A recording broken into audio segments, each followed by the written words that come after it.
दोस्तों आज हम अपने आसपास ऐसे जीवों को देखते हैं जो देखने में काफी साधारण होते हैं, लेकिन इतिहास में कुछ ऐसे भी जीव पाए जाते थे जो दिखने में काफी अलग और जादुई हुआ करते थे। प्राचीन काल के लोग इन जीवों के साथ रहा करते थे, लेकिन हमने अक्सर फिल्मों और कहानियों में देखा और सुना है जो आमतौर पर आधे इंसान और आधे जानवर हुआ करते थे। आज के इस वीडियो में हम कुछ ऐसे ही मिस्टीरियस क्रिएचर के बारे में बताने जा रहे हैं। तो चलिए शुरू करते हैं आज के इस अध्याय को। बैताल, आपने इस शब्द को तो जरूर सुना ही होगा। अब चाहे इस जीव का जिक्र राजा विक्रमादित्य के साथ जुड़े किस्से और कहानियों के साथ ही क्यों न हो, ये महज कोई कहानी है या फिर आज से 2500 साल पहले महाकवि सोमदेव भट्ट द्वारा लिखित इतिहास को हम आप पर छोड़ते हैं। पर बैताल के बारे में ये बताया जाता है कि बैताल एक प्रकार का प्रेत है, और किस्सों और कहानियों में भी बताया जाता है कि ये एक प्रकार का दुष्ट आत्मा होता है जो कि कब्रिस्तानों में छुपकर लाशों पर अपना कब्जा कर लेते हैं।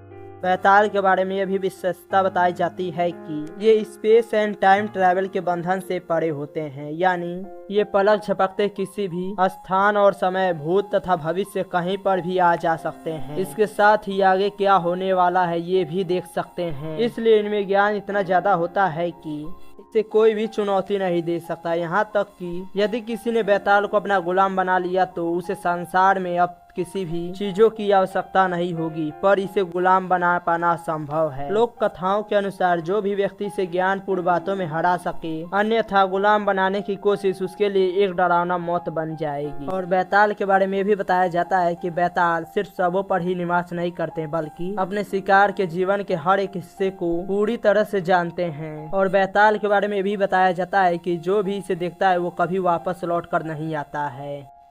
गजासुर, एक हाथी के सिर वाला राक्षस जिसने एक बार भगवान शिव को अपनी भक्ति से प्रसन्न कर दिया था और वरदान के तौर पर शिव जी को अपने पेट के अंदर रहने को कहता है। दरअसल गजासुर महिषासुर का ही पुत्र था। ये इतना शक्तिशाली था कि इसने इंद्रलोक के साथ साथ तीनों लोकों को भी जीत लिया था एवं इसने अमरावती राजधानी की स्थापना की थी। और तीनों लोकों को जीतने के बाद ये अपने पिता का बदला सभी देवताओं से लेना चाहता था, पर भगवान शिव इसके सिर को धड़ से अलग करके उसका अंत कर देते हैं।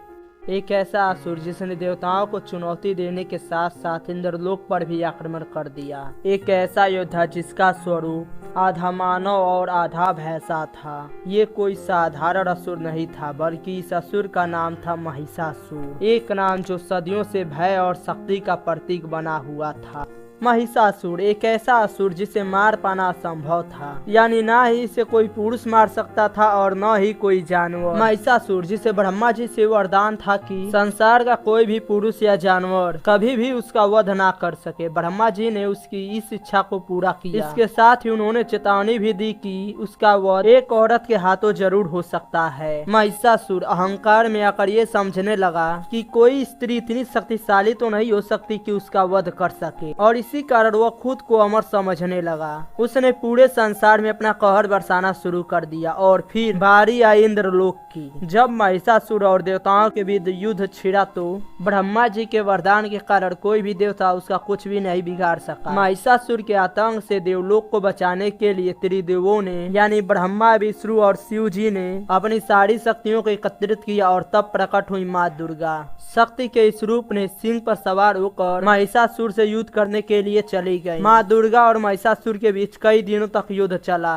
अंत में माँ दुर्गा ने अपनी मायावी त्रिशूल से महिषासुर नामक राक्षस का अंत कर दिया, अन्यथा इस असुर को हरा पाना असंभव था।